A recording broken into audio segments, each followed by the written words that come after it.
Hi friends, आप लोग कैसे हैं। आज हम लोग कथा सुनेंगे अनंत चतुर्दशी की। अनंत चतुर्दशी की कथा क्या है। प्राचीन काल में सुमंत नाम का एक नेक तपस्वी ब्राह्मण था। उसकी पत्नी का नाम दीक्षा था।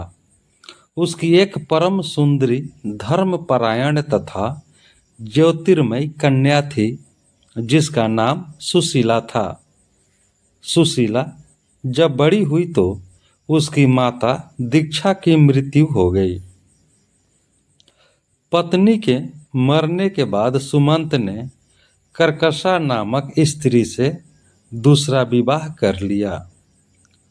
सुशीला का विवाह ब्राह्मण सुमंत ने कौंडिन्य ऋषि के साथ कर दिया। विदाई में कुछ देने की बात पर कर्कशा ने दामाद को कुछ ईंटें और पत्थरों के टुकड़े बांधकर दे दिए। कौंडिन्य ऋषि दुखी हो अपनी पत्नी को लेकर अपने आश्रम की ओर चल दिए, परंतु रास्ते में ही रात हो गई।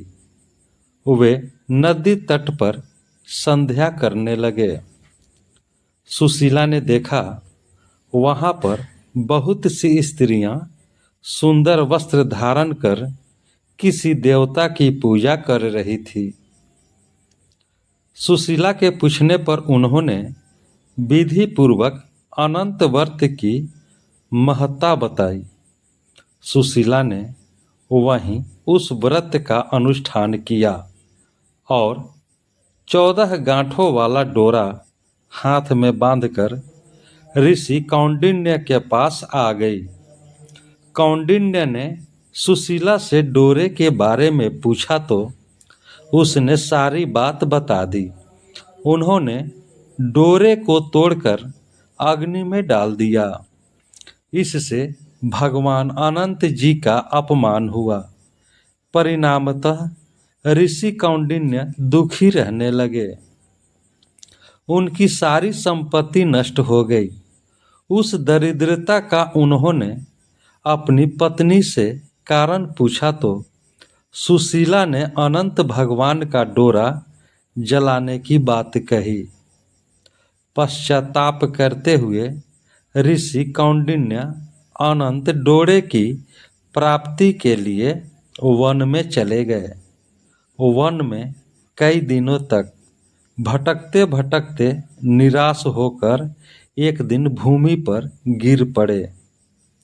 तब अनंत भगवान प्रकट होकर बोले, हे कौंडिन्य, तुमने मेरा तिरस्कार किया था, उसी से तुम्हें इतना कष्ट भोगना पड़ा। तुम दुखी हुए, अब तुमने पश्चाताप किया है, मैं तुमसे प्रसन्न हूँ। अब तुम घर जाकर विधि पूर्वक अनंत व्रत करो। 14 वर्ष पर्यंत व्रत करने से तुम्हारा दुख दूर हो जाएगा। तुम धन्य धान्य से संपन्न हो जाओगे। कौंडिन्य ने वैसा ही किया और उन्हें सारे कलेशों से मुक्ति मिल गई।